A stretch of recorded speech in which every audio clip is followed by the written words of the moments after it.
सत्संग से सोधी आवे, नहीं जीव 84 में जावे। सत्संग से सोधी आवे, नहीं जीव 84 में जावे।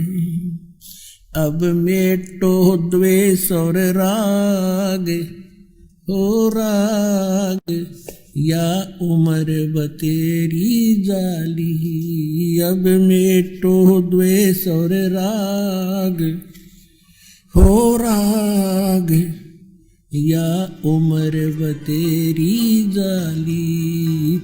सतगुरुदेव की जय। बंदी छोड़ कबीर परमेश्वर जी की जय। बंदी छोड़ गरीबदास जी महाराज जी की जय। स्वामी राम देवानंद जी गुरु महाराज जी की जय हो।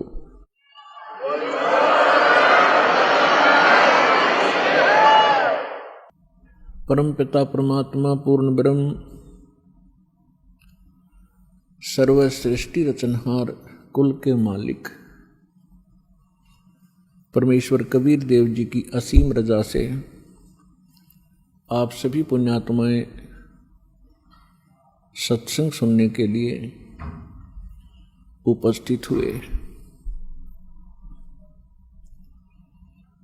प्रथम तो मानव शरीर महापुरुषों ने सदग्रंथों ने बताया है कि बहुत ही दुर्लभ है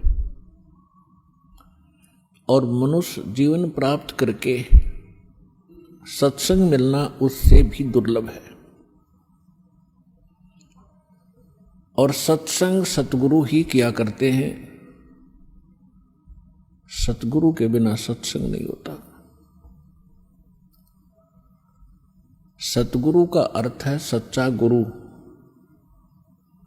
जो यथार्थ भक्ति मार्ग जानते हों, यथार्थ ज्ञान से वो परिचित हों, जो सदग्रंथों में प्रमाणित है। तो सतगुरु की प्राप्ति सबसे दुर्लभ है।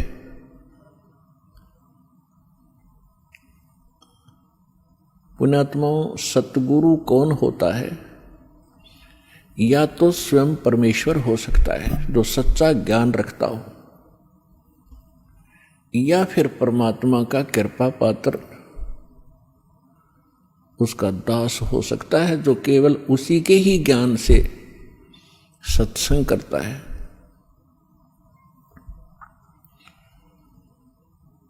तो पुण्यात्माओं, सतगुरु की महिमा बताई है परमेश्वर ने स्वयं ही। कहते हैं सिद्ध तारे पिंड आपना, साधु तारे खंडे, उसको सतगुरु जानियो, जो तारे देवे ब्रह्मंडे।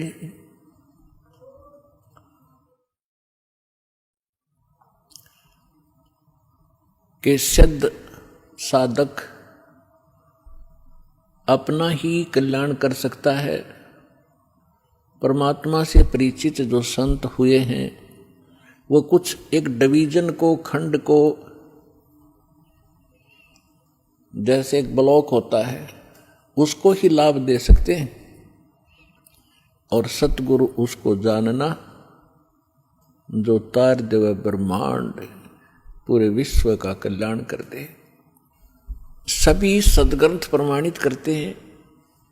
परमात्मा से परिचित वो महापुरुष यही गवाही देते हैं कि परमात्मा सतलोक से जहाँ रहते हैं उनका मूल स्थान है, जिसको शाश्वत स्थान कहा है गीता अध्याय नंबर 18 के श्लोक नंबर 62 में, कि अर्जुन तू सर्वभाव से उस परमेश्वर की शरण में जा, उसकी कृपा से तू परम शांति को और शाश्वत स्थान को प्राप्त होगा। शाश्वत माने जिसका कभी विनाश ना हो, अमरलोक। तो वो परमात्मा उस अमरलोक में रहते हैं, मनुष्य दृश्य हैं। अभी तक ये अनाड़ी अज्ञानी, ये नकली गुरु सतगुरु कहलाते रहे। इनको ज्ञान कुछ था ही नहीं। ये सतलोक के अंदर प्रकाश ही प्रकाश बताते हैं, और आत्मा का कल्याण ये बताते हैं कि उसमें जाकर जैसे बूंद समुद्र में मिल जाती है, ऐसे ये आत्मा उस प्रकाश में विलीन हो जाती है। ये है लोकवेद। अज्ञानी झूठे सतगुरु, नकली सतगुरु जो बने हुए हैं, इनका ज्ञान। और कुछ एक चतुरता दिखाते हैं,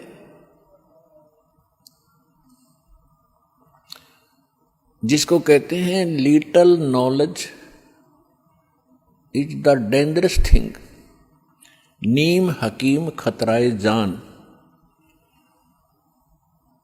एक ये रांजड़ी के अंदर, एक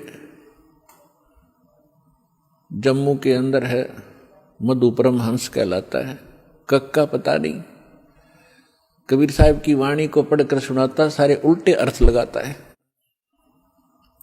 उसने थोड़ी सी चतुरता दिखाई है कि वहां परमात्मा तो ऐसा ही है, एक प्रकाश है और उसमें आत्मा डॉट डॉट बिंदु सी गोल गोल सी घूमती रहती है।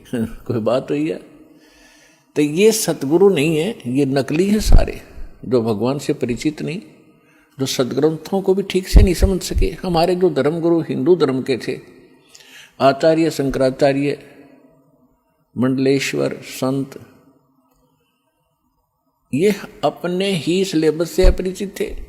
आज तक ये ब्रह्मा विष्णु महेश को अजर अमर, इनके कोई माता पिता नहीं, इनकी कोई मृत्यु नहीं होती, यही पूज्य है। और हमारे सदग्रंथों में लिखा ये नासवान है, इनकी जन्म मृत्यु होती है, इनकी माता दुर्गा है, पिता ज्योति निरंजन काल है। और ये पूज्य नहीं है। तीन देव की जो करते भक्ति, उनकी कदे ना होवे मुक्ति। ये है सच्चा ज्ञान, ये है शास्त्र प्रमाणित ज्ञान। और परमात्मा के मुख कमल से भी यही ज्ञान उच्चारित हुआ था 600 वर्ष पहले। परमेश्वर कबीर जी ने कहा था, तीन देव की जो करते भक्ति, ब्रह्मा विष्णु महेश की, उनकी कदे न होवे मुक्ति। और फिर नीचे की माता मसाणी और ये अटपट, इनका तो फिर गली छट दे, इनकी तो फिर बात ही खत्म है। तो जो प्रसंग चला है कि परमात्मा स्वयं आते हैं और ये सत्संग स्वयं ही सुनाते हैं।